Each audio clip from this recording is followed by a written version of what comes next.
The impulse control is a thing. And that's a thing, whether, you're dealing with addiction or you're dealing with ADHD. That's a lot of the ways, though, ADHD and addiction are intertwined. Mm-hmm. And you'll see that too when you look at statistics of people that are addicts and how many of them have ADHD. No surprise there. They're connected, right?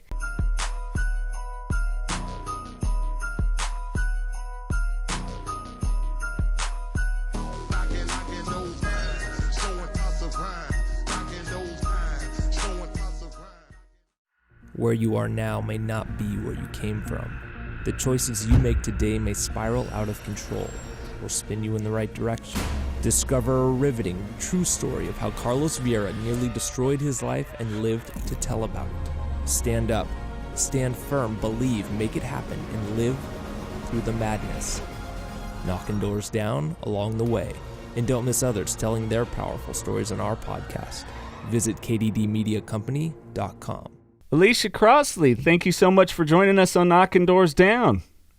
Absolutely. Thanks for having me, guys. I'm super excited to be here, and I feel so honored to get to be a part of this show. Yeah. Hey, roll Tide, right? Roll Tide. We have one son named Bryant, after the Bear. If you guys out there know anything about Alabama football, Paul Bear Bryant. I was going to say, what is Roll Tide? What are you guys talking about? Alabama football. I don't watch college. I'm strictly NFL. I love NFL. I don't watch college. We'll have to indoctrinate you if you ever get over to Birmingham, down to Birmingham. It's there's a great ESPN commercial. Have you guys seen that? Where they everything, the answer in Alabama to everything is Roll Tide. Roll Tide, yeah. Yeah, somebody dies, Roll Tide. Yeah. If somebody, passes you in the grocery store, hey, Roll Tide. It's the greeting. So, yeah. I'm surprised you haven't asked me that. Not a little TMI here, but like when a nice looking lady walks by or something else, I've said, Roll Tide. I tune you out a lot of the time, so I'm just like, whatever. It's all those foam, all the soundproof in there. Yeah. Jason, he can't hear you, so he's tuning you out. So I'm going to start saying absolutely. That now. How you doing, man? Roll Tide, baby. Well, of course, we got a lot of great things to talk about. I mean, you're an entrepreneur, a photographer. Wedding photography is your primary business. You're about ready to go to France for it. So you did a lot better in that business than I did, which I did a little bit in college. We'll talk about that because some other time off air. But also the Imperfectly Polished podcast. What really led you into starting the podcast and wanting to get your story out? Because you're working on your book as well, and you talk a lot about intergenerational trauma, which is an area we've discussed with other folks. Yeah, absolutely, Jason. This is very exciting time because I'm on my own timeline with writing the book. I have a great writing coach, but it's definitely a daily task. I maybe should have started with an essay instead of a whole book, Sure. As I'm getting into it, I'm like, I thought having the story would be the hard part. Turns out writing the story is. But I've spent 13 years in the wedding photography industry as an educator, speaker, very active, still shooting. I love what I do. It's ultimately telling stories from a visual standpoint. Mm-hmm. It's all about learning each person, each couple's story, and relaying that through the images. And so that narrative, the love of the narrative, is kind of where everything connected for me. And over the years, I've been able to hide behind the camera in a lot of ways, and live through these stories that are beautiful and polished. You get to see that on the wedding day. It's not a lot of ugly there, not a lot of confusing or hard emotions to deal with. And my story doesn't look so much like that. And it really took coming through my own transformation. I said I had a quarter life crisis. And that's actually a thing. I don't know if you guys have heard that term yet. It's a thing. Cosmo wrote about it. So if Cosmo wrote about it, it's a thing. When I turned 30, I had mine.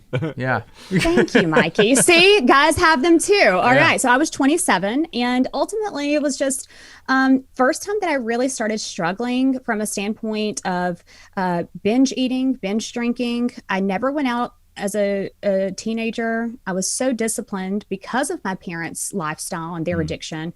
I was so driven, and I was so convinced that what they had experienced and their problems had not affected me. So through these years of being a wedding photographer and utilizing that platform, in some ways, without knowing it, I was hiding from that story, my own story. And, if it's in you, it's going to come out eventually. And we all have those places that need to be filled in. And for me, it was a time thing. It just wasn't time. It was growing, and I didn't even realize it. Sure. And acknowledging those hurts, acknowledging those wounds is ultimately what the book is focused on. And seeing my parents for who they were rather than what they did, right. Not their addiction, but what they were outside of that. And really being able as a parent now to understand it's really, really damn hard. You know, like yes, I'm coming from a background with a graduate degree, and like we have what I would say a good, healthy marriage. So hard. And my mother dropped out of school at 14. She got pregnant at 19. My father shot her 6 times in the back when I was 18 months old. Oh my God. They're very toxic for each other. And looking back and seeing her as a woman, as a mother, as someone who had dreams that never had the opportunity, she was behind before she ever started. Sure. It's a different reflection compared to the 14-year-old girl, even the 21-year-old woman who watched her go ahead and during her overdose, pass away, that last overdose.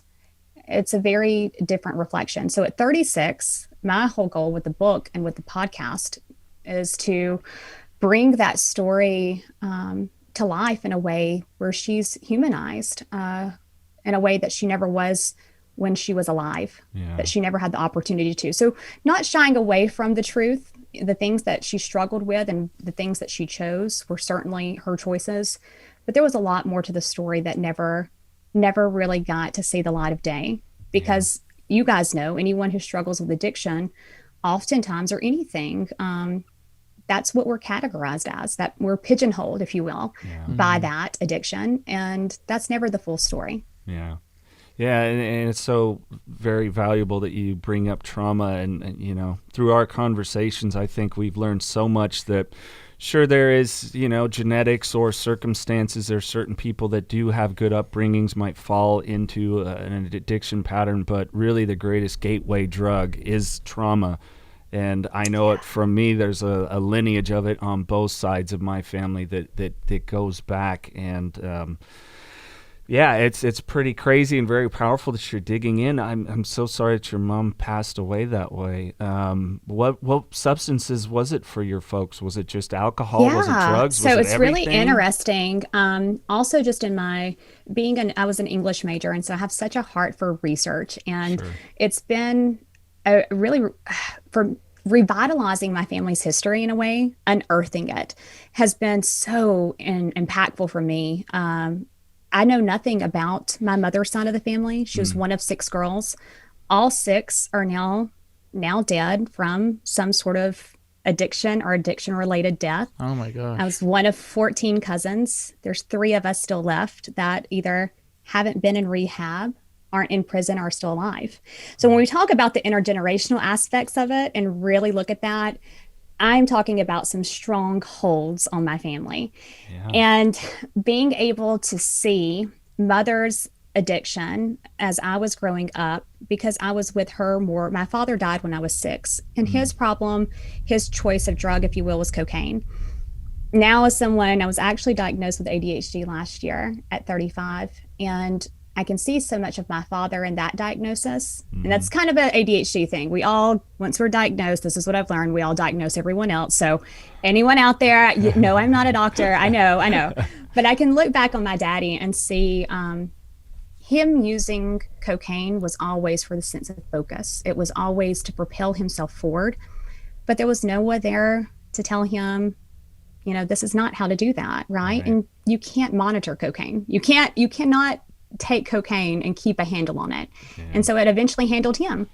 And mother, quite opposite. She was not the one ever who was overly enthusiastic about being around people, always had little undertones of anxiety. And when daddy shot her, she was 20 years old. And so she's oh my gosh, my mother was just gorgeous. Raven hair, big green eyes, just absolutely beautiful. And so you have this 20-year-old woman, new mother, I'm 18 months old, and my dad and her are separating. And she told me this story. she went down to meet him in the car, and he always had a crowbar in his car.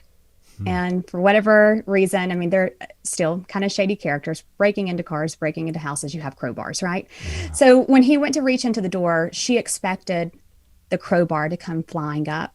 And she said she opened the door of his El Camino and jumped out and took off. And she felt that first sting in her back. And even then thinking, oh, it's the crowbar. Like, he got here really fast.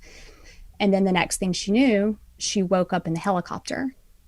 And so he had a gun in the car that day, and he shot her 6 times from behind. And so from that point, it went from not just mother having problems with recreational drug use, but she was literally using the drugs to manage the pain. Yeah. The pain from the shooting. And when it would rain, for instance, Jason, the rain, the weather, the change in the, the pressure. Yep. She would scream in agony. This was up until I left our house at 14. She was always in physical pain of some sort. Her left leg was permanently paralyzed. She wore a plastic brace. And so her self-medication was prescription drugs, and, easy enough to access to until you can't access them anymore. Right. And then you're categorized by that addiction, and then you're desperate. And so from that mismanaged pain, she grew desperate.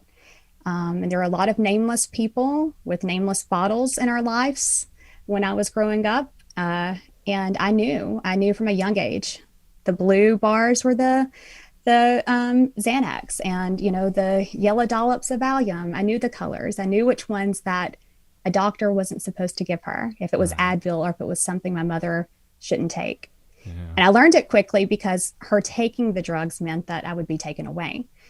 So I began to monitor and watch constantly, from the age of 7 years old, what it was she was carrying around, what it was that she was putting in her mouth.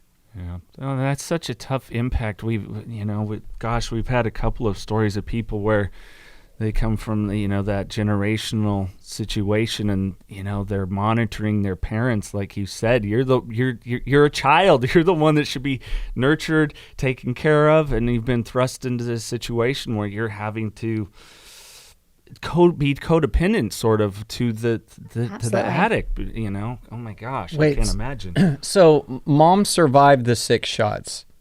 Yeah. Oh my gosh. Okay, so what happened to dad? This is the crazy thing, Mikey. And again, I have talked to a medium recently. I'm a little woo for California. I'm very woo for Alabama. And so I always say that. I always but I see an energy specialist here. We actually have one of those in Birmingham, and she's amazing. I'm sure there are other ones, but that's been really transformative for me.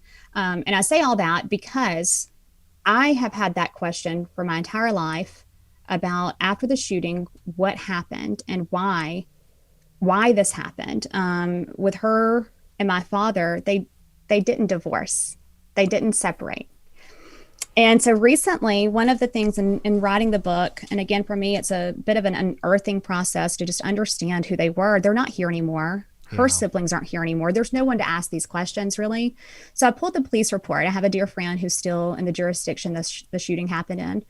And my father's bail was posted by some really local, really respectable local leaders. I was surprised. And I wanted to ask, why did why was almost $70,000, and this is in 91. Why was that, not 91, this was 86.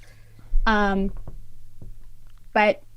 the medium that I spoke with talked about them being a twin flame, and the power in that, and that toxic just attraction between them. Sure. So she didn't leave him, though. To answer your question, honestly, it's crazy to me as, a woman now to imagine that. And I remember, even 3 years old, I remember him holding her up and shaving her legs in the shower because she was in a wheelchair for the first 2 years after the shooting. So I remember him tenderly taking care of her, but it was the wounds that he inflicted. Yeah. It was very, very twisted in that way, but they did love each other in a very toxic way. And They were, I think, connected throughout the rest of her life. I think he was always with her.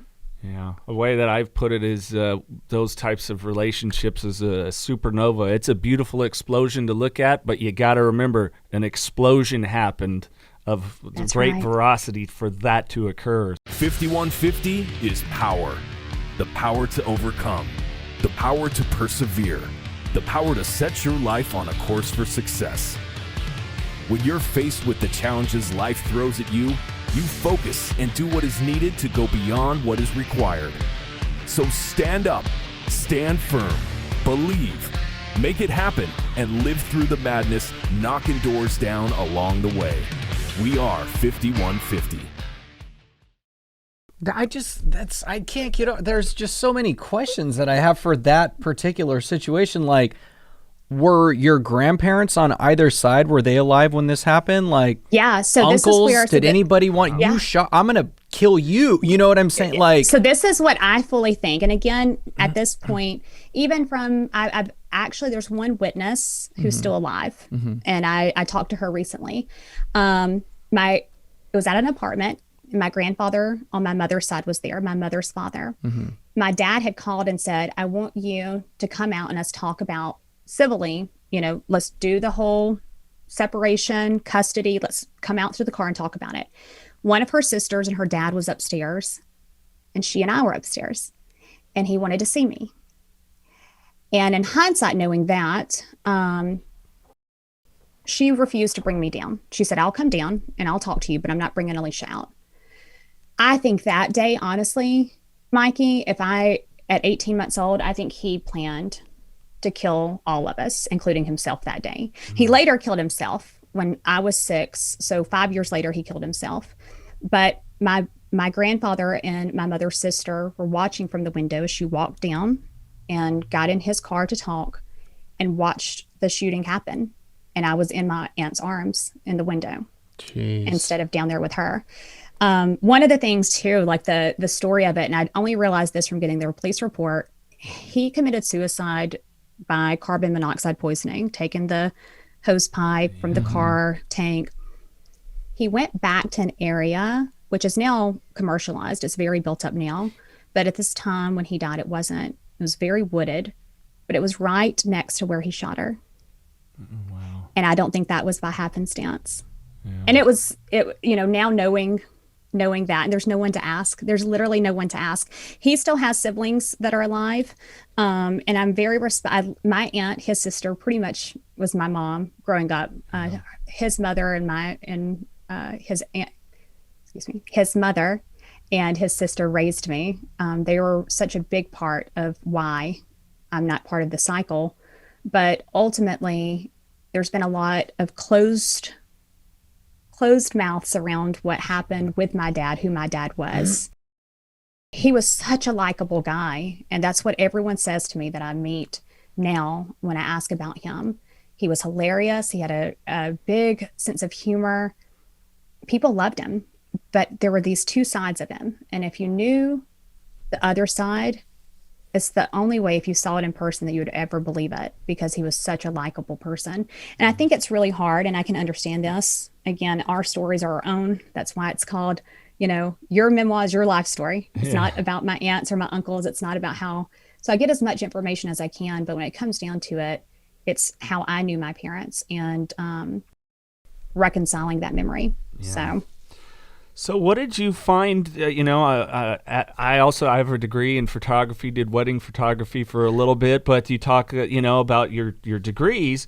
Was art an outlet for you, a way of expression? Did that lead you to photography, writing, everything else, literature? It's so funny that you asked that, because I just wanted to be good. I wanted to be everything that my parents weren't. And so growing up, my teachers were incredibly impactful. I thrived on positive affirmation, thank God, instead of negative affirmation or rebelling, for whatever reason, that was very intuitive for me. So I wanted to be respectable. I wanted to have the dishes that matched. I wanted to have a career that, people would be proud of me, people I didn't even know or care about. And in hindsight, that's where a lot of this, I think a lot of people who experience childhood trauma, you're so desperate to be everything that your parents weren't, that you don't even realize even question what is it that I actually want to be Yeah. or want to do, you know? So I didn't know that growing up. I didn't know that going into college. I was majoring in English with the anticipation of going to law school and studying for I was studying for the LSAT in my study groups, took the LSAT, did my internship, hated the internship. And so I was going to do family law because of all this. I felt like a, purpose there, but I absolutely hated the internship. So now I have a degree in English, and I had double majored in art because I was interested in photography, and I worked at a photography studio during college. So now I have 2 useless degrees, and I'm sitting there, what the hell am I going to do with these? And I decided, okay, I finished school in 3 years instead of 4. So I went on and I did substitute teaching, and just for that semester trying to decide on grad school. And I really loved it. I didn't expect to love it. So I did grad studies in education and taught for 3 years while doing photography for fun. Yeah. And as we started growing a family, it was kind of like, hey, just keep doing photography. Let it be a fun thing. Never anticipated it being a business. I never anticipated being the business it is. And I think that's hard sometimes as a woman. And I hesitated saying that. I teach other women not to hesitate to say that. I mean, at this point, 13 years in, the business is huge from a financial standpoint, from what it sustains. It's really incredible, that the doors were open, that what happened and how it all came about. And it certainly took a lot of time and work, but I look back at that now, and, you asking, was art ever an outlet? No, because it couldn't be. That was too silly. I didn't have time for that. And now it's the very thing. It took years for our family to understand, okay, as a teacher, Alisha made around $40,000 a year. Like, as a photographer, she's making like 6 figures. Like, do you understand? Like, it's like, oh, she's a photographer, but she was a teacher. Like, she has a degree in teaching. Like, they were ashamed that I was a photographer. And I was like, guys, you don't get it, do you? Not only do I love it and the story aspect of it, but I'm fucking killing it here. I'm like, it's like this is what's going to pay for your nursing homes, guys. Like, give me a break, I'm rich. So that part was really frustrating. And I think if you've been, like you said too, Jason, in the art field at all, like as you were saying, from that standpoint, there's a misconception there. There's definitely, you can make the business what you want it to be. Yeah. So I was told at a young age, and I remember it, that you'll never, that artistic stuff, you're never going to make a living doing that. Ironically, both my brother and I have sustained our livings being artistic. So that individual was wrong and can stick it. So it sounds to me like you didn't experience any of the traumatic relationships that people often emulate. Did you go through any phase of that before meeting your husband, or was it just kind of things, they were what they were and just came to an end? I was really fortunate in that way. Patrick, I'll tell you, he's like this unicorn of a man. He's got the patience of Job. I know that's a biblical reference, sorry, but that is also a literary reference. It is a piece of literature, right? But no, he's, and we've had our growing pains over, we've been married 17 years. And so, but we did meet, when I was in high school. He's 4 years older than I am. And so that relationship for me that was the family I never had. That was the stability. And I think if that piece had been missing, and I know we can't live in the what ifs, we can't go back but that would have been a very different picture going through college without that stability, without him.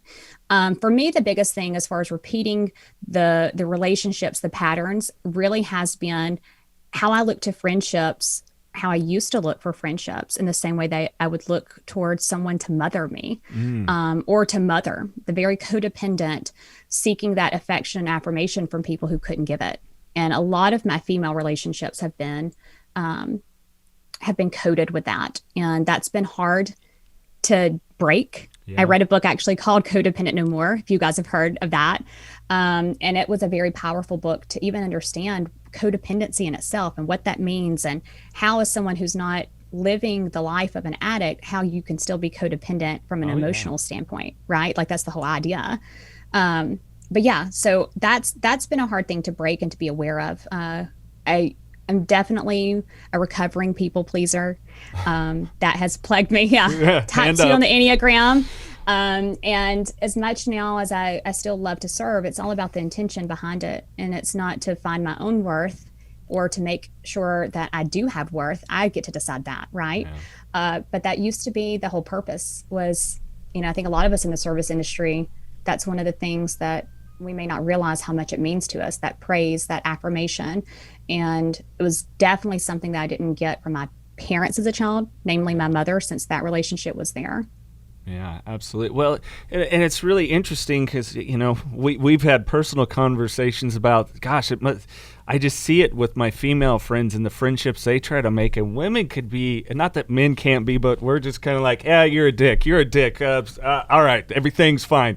But women can be really, really harsh on one another, especially it just seems they're so, if it's outward beauty or the things they have and, all this stuff that doesn't matter. How did you start to identify these are codependent when I need to be interdependent with these relationships? I think the older that, as I've gotten older, it's realizing the people who are reciprocating that level of care. And not because what did you do for me recently or what have you been able to give me or bring me, but the people who show up to help you move from house to house without asking. The people who, when you come home with a new baby and you can't get your diaper on while holding the newborn and try to eat at the same time, they're literally there helping you change your diaper and the baby's diaper. And being aware of the people who show up in those situations when there's literally nothing for them that is of value other than the fact that you're there with them. Yeah. There's enough of that if we step back and look at the people we can count on and the types of people like that and being able to identify those characteristics, the people who are loyal, the people who, like you're saying, they're not encompassed by the superficial. What are you wearing? What label is it? How is your makeup today? When's the last time you know what I mean? There's no to be seen. It's not for appearances. It's all for the sake of community.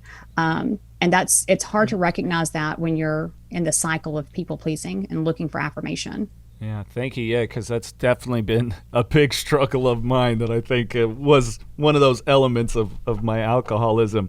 You talk about your dad having ADHD, and you believe controlling using cocaine, but you late life diagnosis. How did you even come to find that out? Did you have some psychological tests or? Yeah, it's pretty cool. So first of all, that's one of the big things I talk about because it is very common for women to be diagnosed late in life, especially compared to their male counterparts. If you look at the ages as far as elementary school age kids, the boys are 3-to-1 compared to how often females are diagnosed. Okay. So 3-to-1. By the time you get to 30, it's closer. It's closer and it gets closer and closer and closer. And it continues to get more even as far as the level of those diagnosed as we age. And it's for many reasons, but one of the main things, this is what I'd love for women to know. I was diagnosed with anxiety and depression as a teenager. No surprise there, right? I mean, you go through some shit, you're going to feel some shit, right? Exactly. Even if you're not aware of what's happening yet. So the panic attacks started when I was probably 12, 13. I mean, I remember being at home with my mother and her screaming at me as I would have a panic attack, to stop acting like an idiot, like, stop that shit, stop that, and her own anxiety, looking at that now, I was a mirror to her. I was showing her anxiety, and she could not face her own anxiety. Sometimes it would take her over, but that's why she numbed it. That's why she used the pain pills, the prescription pills. And I was a mirror to her to say, like, this is the anxiety, and she couldn't help me work with it because she had never worked with her own anxiety, Right. So that's a very common thing, though. Whenever we look at girls who are diagnosed with anxiety and depression, even bipolar, you're more likely to be diagnosed with that compared to ADHD as a female. And as a young boy, even boys on through middle school, and I can say this as being a middle school teacher, boys present typically in a more physical way. They're restless. They're unable to sit still. They're the hyperactive, and they're the squeaky wheel. So as a seventh grade English teacher, I would have said, Jason we've got to look at this. I would go to and I would say, we've got to check this out. Now, my girls in the classroom, and this is typical of why women aren't diagnosed until later in life, were able to mask easier.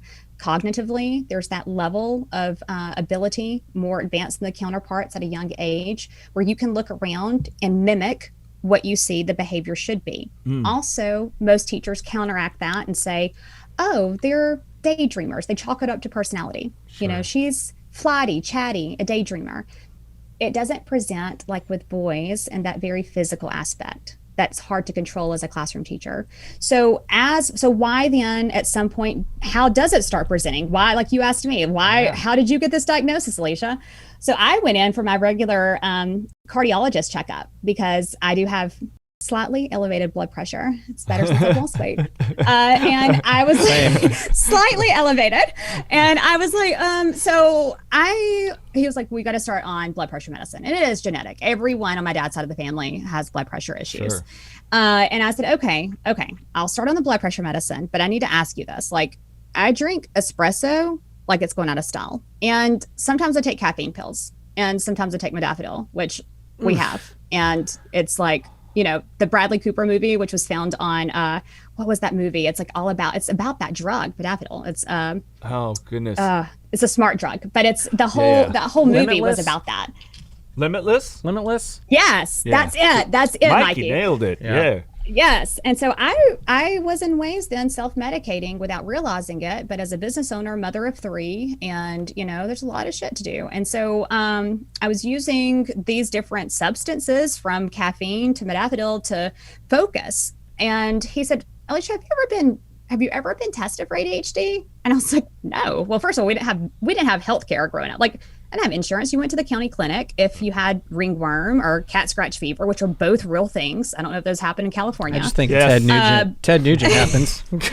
Yes, both happen. I definitely had ringworm from being a very active kid and getting dirty a lot. But I always told my coaches I had ringworm, but they just to get out of practice. But I never did. Sorry, coach, if you're listening. I'll tell you, Mikey, I was excited. I was probably 6 years old. I remember going to the clinic and they're like, you've got ringworm. And I was like, yes, ringworm. Like, it sounded cool. All right. And my mom was like, this is not a good thing. And I had the big, I remember it was on my foot, and the whole cat scratch fever thing too. Like, I had my glands, they got all swollen from this, Sure. cat we found in the forest and brought home. So there was no health care growing up. And if it came down to it, somebody from some charity would come and pick us up and take us to have rotten tooth pulled or whatever. Later on, when I was around 12, my mother did getting disability benefits, and then we suddenly had Medicare, right? Medicaid, whichever one it is when and so then for the first time we had some sense of healthcare. But I was never tested as a child, and I do remember it, I was such a people pleaser, back to what we were talking about, Jason, and my need to please and to make good grades, and I had such a longing for that. I was able to hyper focus on school. I was so hyper focused on being a good student.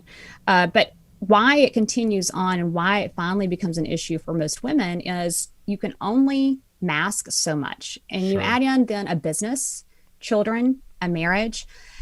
And as women age, we are only able to not know what we don't know, right? And so when he said that, I really thought it was silly. I had not done any research on this.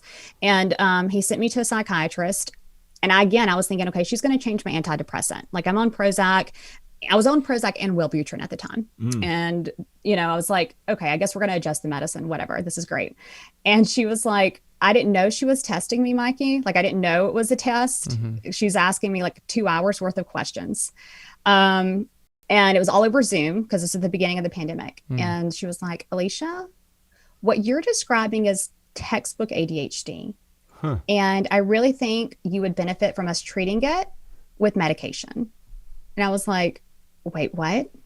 What are you talking about? This has never been said before. I I was not prepared. Even the cardiologist said it. I'm like, you're a cardiologist, cute. You don't really know. You know, you just don't want me to take caffeine pills. I was like, you're worried about my heart. I love that. That's great. Right. But you don't know what you're talking about. So I have said over this past year, I've hyper-focused on hyper-focusing, and I've just gone down this rabbit hole of understanding the rabbit holes that we live in of neurodivergence. And it's very interesting to me. But the big thing that I want to bring awareness to through the podcast, and as I talk about it more, the women who have been told their whole life, oh, it's anxiety or it's depression, and they've been misdiagnosed, and they're in their 30s, 40s. Even, this is the crazy thing, guys, even going into different checkups and getting screenings for Alzheimer's in their 60s and going to the right doctor and being told, you actually have ADHD. It's not Alzheimer's. Sure. How many people are misdiagnosed with Alzheimer's, especially on the female side? It's crazy. So there's so many studies. It's very interesting. And more studies are there. Actually, the first decade that you look at all of the research on ADHD, there weren't even women included. Girls weren't included. And so it used to be thought that girls didn't get it, you know, like it's herpes. And it's not like I suddenly got it at 36. I've always had it. The anxiety comes and up out of depression, nowhere. though. Yeah, that's right. Yeah, it comes out of nowhere. You That's just the get gift it. that gives That's what I whatever heard. it wants. That's what I heard.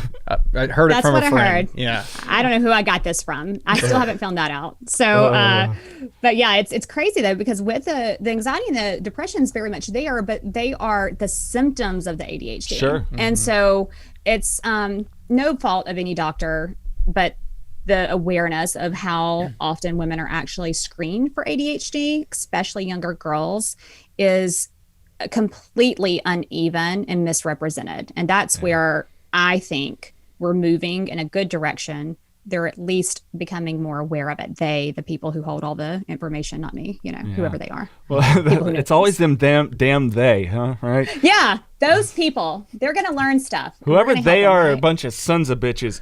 So my question with the Roll Tide. ADHD, Roll Tide, did it? Damn it. I wanted to throw that in somewhere. You guys both beat me You into can do it after every statement, Mikey. But when you're Like, talking if you- about like serious, Hey, I'm not here. going to say roll tide. No, I'd you be do like, it. oh my You gosh. do it even serious. Like after a funeral, you go roll tide. Roll Tide. It can be Really? comforting. It can Oh, be yeah. encouraging. Yeah. Dude, I am just too it can have Californian any for Roll connotation, you know? Yeah. Like, okay. It's like tofu. It just adapts to whatever you put it into. Okay, There that you was go. a very California statement. Wasn't right it there. California? Yeah. You like that? Yeah, I do I like eat that. tofu, but I knew that was very California. so I totally Vegetarian, threw it in so there. I do too. So I feel you. I love tofu. Which is another Californian thing, vegetarian. It's very, very California. And guess what kind of dog I have?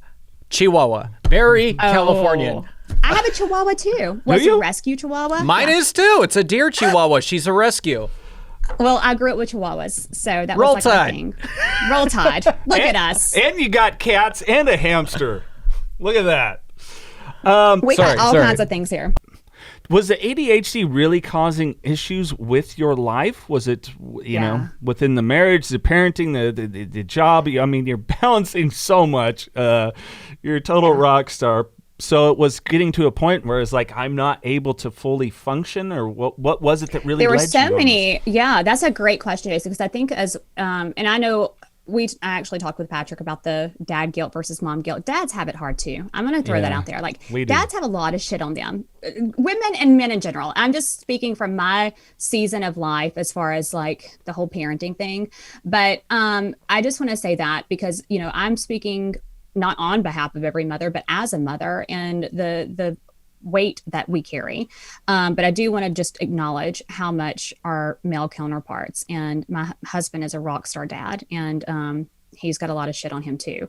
But looking at sitting down with the psychiatrist via Zoom, which is a great fun way to get your first psychiatry appointment in and learn you have ADHD, you know, the questions that she was asking, like Mikey and I were talking about, I didn't realize she was screening me at that point. You know, I didn't know that this was, and so she's asking me questions and I'm thinking this is like a therapy appointment. And so she's like, you know, how is it, Alisha, like in the evenings, like at home, is it hard for you to sit through dinner? And I was like, how the hell do you know this? Who told you? Like, you know, these are things that I was like, yeah, Yeah, that is hard. And then I start crying. I'm like in full blown out tears on the Zoom meeting with this lady I just met. And I was like, I just want to sit down and read books with my children, but I just can't make myself stay still long enough to read like a 5-page book. And I was like, I don't get it. Like, I have a successful business. I focus on all these other things. It doesn't make sense to me. Mm-hmm. And so the things I never realized to even know, as I said, you don't know until you know. Mm-hmm. I didn't know that those were problems. I just assumed, like you're saying, you got a lot on you. You're busy. Of course, it's hard to focus. Of course, you have a lot of anxiety. Of course, at the end of the day, your mind's going 90 to nothing. And sometimes you can't fall asleep like 90% of the time and your brain never stops. It's anxiety, right? Mm-hmm. Well, yeah, but it was all part of this umbrella diagnosis. So some of the things that I've learned in hindsight that are now, I always talk about like things I always assumed were anxiety that were actually ADHD, or things I never knew were connected. Time blindness. My husband's a project manager, which is just a sick joke because he's a time ninja. And I literally don't feel the internal passing of time. So, it's a joke around here, and everyone who knows me, like, oh, yeah, before we leave in 5 minutes, I can like totally clean all the floors, write this thesis, and take this whole wedding and call it. And Patrick's like, that's going to take you 10 times longer than you think. So there are a lot of strategies now that I've built in, a lot of things that I didn't even know when I'm reading all of the neurotypical business books on time management and how to goal set that don't work for people whose brains work like mine. There are a lot of great things about how my brain works, but that's not one of them. The ability to hyperfocus is one of the really awesome ones. I can sit for 10 hours straight. And then I'm like, if I get sucked into a subject or into a craft or into some kind of hobby, it's not always going to be for months that I'm interested in it. But for those few months that I am, or the few moments, I'm going to be able to tell you everything about it. And so some of the things that are problems, I now understand better. I'm able to understand why those were happening, why my brain works that way. And then some of the things that I almost discounted also as problems, I now see as really awesome things, gifts of how my brain work. Mm-hmm. Yeah, the medicine has helped tremendously. It's just like it gives me a longer fuse to be able to focus in on if I'm completing a task. I literally, the first week I took it, I remember listening into a conversation.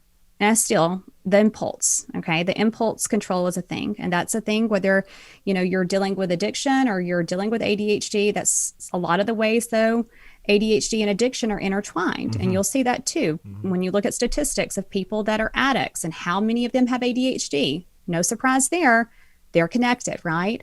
And so looking back on my inability to control the impulses, the binge eating, looking at the binge eating, I never felt full, and I always reached to food again and again and again for that hit of dopamine. Sure. Our brains are craving that dopamine. And so I think if I'd had this diagnosis 4 years ago, from the binge eating, I had gained, I'm 5'2".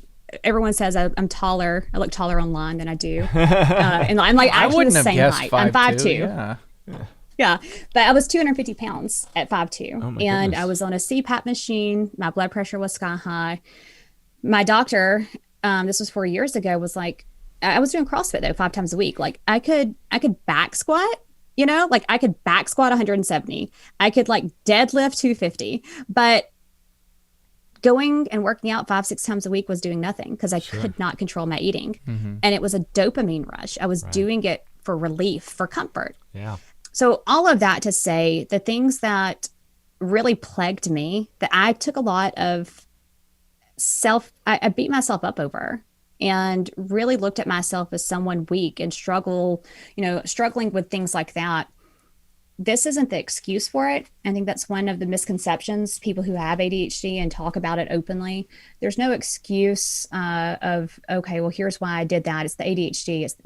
But it explains things and lets me know now what tools I need to look for to prevent things like that from happening. Yeah. And then you can own it then. And there you go. You got power. Yeah.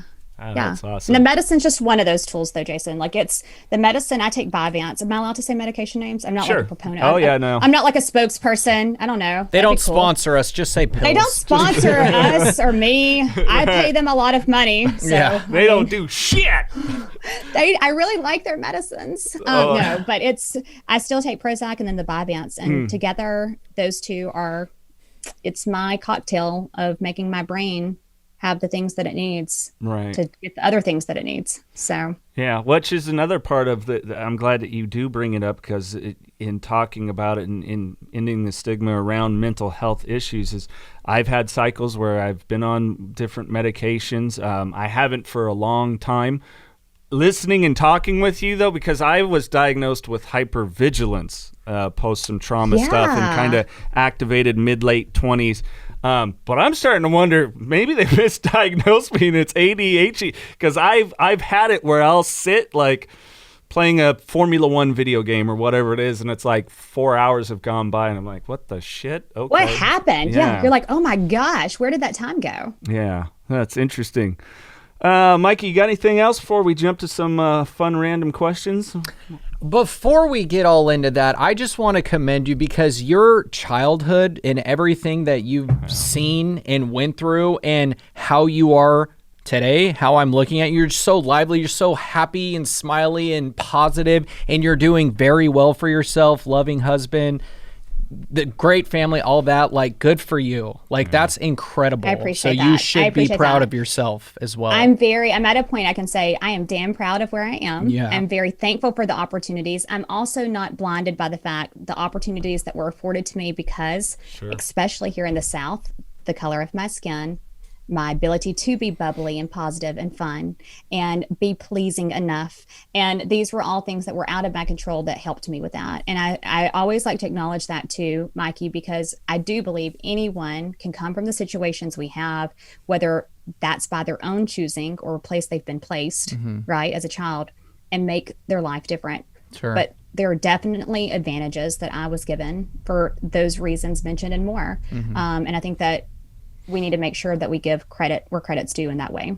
Absolutely. Oh, yeah. Roll Tide. But I appreciate that. Roll Tide. Roll Tide. Yeah, that's incredible. Well, I wasn't expecting until you took off your jacket. I mean, I'm slightly tattooed, actually, as of this recording. I will be getting tattooed again tomorrow. He's fabulously tattooed, as you can clearly see. I didn't notice it. Oh, yeah, you're right. He's got, no, I'm kidding. I'm sorry. I even got Callie right there. You see that? Got Callie right here. I love it. So I love it. the tattoo, what led you to getting it? Any significant meaning for you? So the first tattoo, if you guys, do you want me just to do it with this one since it's the visible one? Sure. This Roll one Tide. is pretty recent. This is Roll Tide. I need to get that on here. This though is, if you guys can see, is a bird, a blue bird here. Right. And the floral piece is really just, I like the delicate floral piece, but the bird was for my dad. And the book that I am writing, I'm using the working title Bluebird Morning. And Bluebird Day, Bluebird Morning is a colloquial, it might be a Southern, I don't know. Do you guys say that in California? Maybe not. It's a Southern saying, probably. It means you go outside, the sky's blue, beautiful. It's one of those days you get out there and you're like, damn, I'm happy to be alive. You know, like it's that perfect temperature, sky's great, you got the sun. It's called a Bluebird Day, Bluebird Morning. So my nickname as a little girl was Bird because I was very picky, very little. And there are a lot of bird imagery that comes up in the story naturally of my story. So morning, instead of MORNING, so Bluebird Morning is the working title which will probably be changed. I actually hope it will if I get a publisher and an agent, all that jazz. There's some other secondary names, but the bird is for my daddy, and mostly for him. I have a bird from his grave off the floral piece that I took at 6 years old, and the bird imagery has always been connected to him. So I had this added at Christmas this past year. And in fact, that bird that I took from his grave, I was positive when our house burned down when I was 14 that it went up in smoke with the house. So that's 14. I'm not good at math, but that's 22 years ago, I think. And at Christmas, literally had you guys know, the bomb and had all the plastic on it still. It's coming up to dig out some Christmas wrapping paper. And in one of the Rubbermaids I had, there was the bird off of Daddy's grave. It's half charred. It did go through the fire, but it survived. Oh, that gave And me the that chills. makes it even more impactful. I really would love for that bird. It's a dove with a blue ribbon on it. And I had this on me for 24 hours before I found that again. Wow. So I would love for that to be on the book cover, the actual bird that's halfway burned up. I'll send you guys a picture of it. Yeah, for sure. I like that title. I think that's kind of a cool title. But I think get it's it cool. when colloquialisms are regional and stuff. Like I said, I forget who I said it to. Like, you're more annoying than a June bug, and they were, what the hell's a June bug? I'm like, if you go to the South, you'll know. You'll know, yeah. We Yeah. have all kinds of sayings here, but it's a piece of Southern lit, and that's definitely, as far as the influences, Dorothy Allison, and a lot of the Southern Gothic. You look at Flannery O'Connor and kind of those dark pieces that are written in the short stories and essays, and it's very much that's why these stories come out of the South. Yeah, So. absolutely. What do you got, Mikey? All right. Fun, rapid questions. And they don't, just, yeah. I'm doing it. I'm go fast. I will not be okay, I'm focused. If they were to make a movie about you, who would you cast to play yourself? Sandra Bullock. Hell yeah. Okay. Damn, that was quick. Jason. What I don't genre? know. I was trying to go fast. Sorry. What genre of film would you see? Do you see it being dramatic? Oh, I could totally see A Sandra psychological thriller.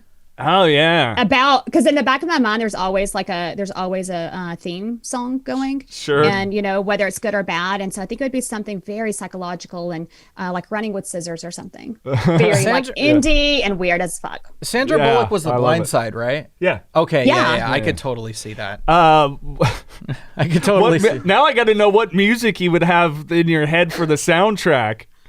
Woo. I've been listening to Van Morrison all week this week, so I'd probably nice. go that direction. I'm very eclectic. I really, really love anything that's literary, anything that has really beautiful lyrics. So Bob Dylan. I taught Bob Dylan as like a poet when I taught seniors, and even Eminem. I taught Eminem as like a modern day poet. So anything that the words have good meaning. There's a local band I'll give a shout out called the Brook and the Bluff. They're a singer-songwriter band. They are so awesome, and another really talented because of the lyrics and the musical talent. Those two have to be there. Very If cool. I have the rights to say what music's in that movie, has to be really solid on the lyrics and the music. I love it. All right. You're stranded on a deserted island, but somehow you have a record player and a DVD player and TV. That Sounds like me. That's what I would have brought. Yeah. Yeah, right? What one movie and one album would you have brought with you?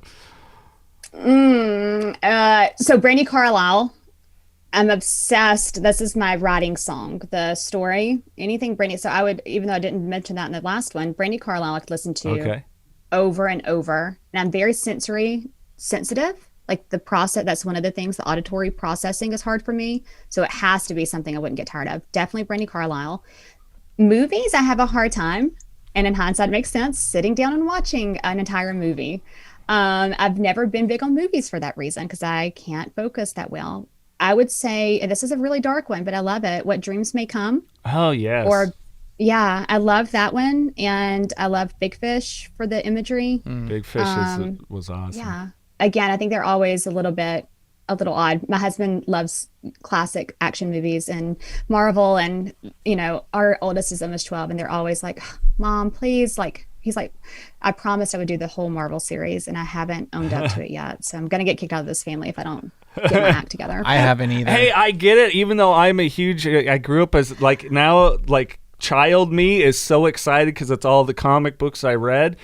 But they're fucking long, Alicia, so I totally get it. I need like double dose of my medication. I'm going to have to call Dr. Smith and say, look, I need some strategies in place. We got to figure out something so I can watch the Marvel movies with my family. Like, what do you got for that? And they did such a brilliant job, great actors, but I get it. They can be really long. Well, and it's going to be amazing. even longer for somebody like me or you who doesn't really even want to watch it. So they're long for fans. A fan of it. Yeah. So if you're not a fan of it, it's going to be that much longer. And they get so pissed off at me if I'm like, okay, let me just take a minute and just sit here and like look up Amazon and buy some Amazon Prime crap I don't need, because that's my other great hyper focus. And they're like, Mom, pay attention, you're gonna miss it. And I'm like, okay, I'm trying. So, Well, goals. I have to ask, like, for me, and I don't know if it's that hypervigilant thing. I don't necessarily need to watch something to even pick up all of the imagery. I get it. And the story comes together. What if we're the same person, but you're the boy version of me and we don't even know it yet? I'm taking afternoon medicine right now. I don't know why I'm like showing you guys. I always do this. And that whenever I get out my medicine, like at a wedding even, I'm like, guys, this is my prescription. This is allowed. I don't know why. This is a first on knocking doors down. It's like my own stigma around medication. I want everyone to know that this is my medication. I don't know. Maybe that's why. But yeah, I don't have to watch it to know what's happening. Like I can see it in my mind just by hearing it and hearing pieces of it. I'm exactly the same way. So look at us. We're knocking a new door down here. So we're related. I mean, my family is a little crazy, so who knows? Maybe I have a long lost brother in California. There you go. All right. If you could travel anywhere in time, but you had to stay there, where would it be and why? I don't like staying places. Oh, yeah, that's right. You could move around. You know what? You're not going to like this answer because I'm cheating, but it would be 2021. And I actually did this in a Cocktail and Combo podcast with one of my best friends, Anna. She's also my lead assistant shooter here, the photography. Because there's never been a time that women have had as many resources, as many opportunities and options as right now in the present. And as much as I think it's cool, and I'm a huge vintage clothing nerd, like all of my clothing is vintage clothing, and I have so much love for the different periods and the details. I wouldn't want to go back and have anybody telling me what the hell to do with my life. Like, I want to tell myself what to do with my life, you know? So Roll Tide. I wouldn't want to lose any of those privileges. Roll Tide. Roll Tide. I'm going to have fun with that. Can I go as a man, though? If I could go back as a man and not as a woman, that would be different. What would you go back to if you were a man? What year? Ooh, probably like pre-Civil War.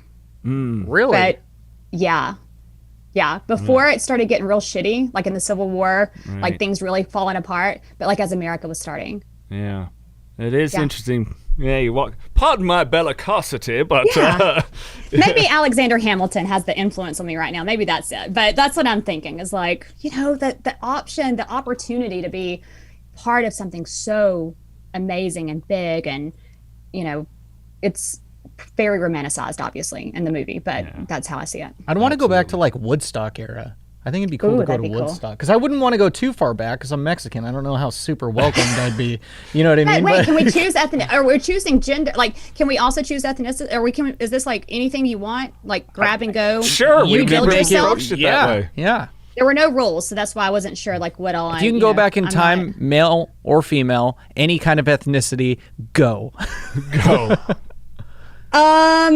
Okay, you know what? I'm gonna go with this is final answer. Mad Men style era, Don Draper, and where I could have a bar in my office and I could drink anytime during the day, and it was so socially acceptable. And then people had to deal with that in the next decade, but that decade they were cool about it, right? Yeah, they fucked it up for the next generation completely. That's right. Thus now you got people like us on this podcast talking about it. That's why we're here, right? So maybe they gave us the gift of this podcast. Maybe we're looking at it all wrong. Thank you, Don Draper. I don't know. Like drinking in the office or smoking on a plane. Like I get how smoking on a plane, it stinks, but I vape. My vape doesn't smell like anything. So it would be cool to like do that on a plane and people not have, you know, cardiac arrest, but it's like, you can't smell it. Men were always in suits. Yeah. And women I want to wear hats and gloves all the time, guys. I love it. I just told Jason we are working an event and I said, I love it when women wear hats like that. And there are these hats because some women do, but a lot don't. And I'm like, I love it when they do because it's so out of the norm here. Not a lot of people wear hats like that. I love it. And ladies, I always wear hats when I'm out. I love it. And any lady I'm seeing, if she's wearing like polka dots, it's like, okay, you just, I don't know what it is. Like Minnie Mouse? Oh, yeah. Is this like a Minnie Mouse fetish that we don't know about? No, like black with white and things like that. I just love kind of that 50s, you know. That classic. I love it too. And I love the cut, really, the hyper focus on vintage clothing.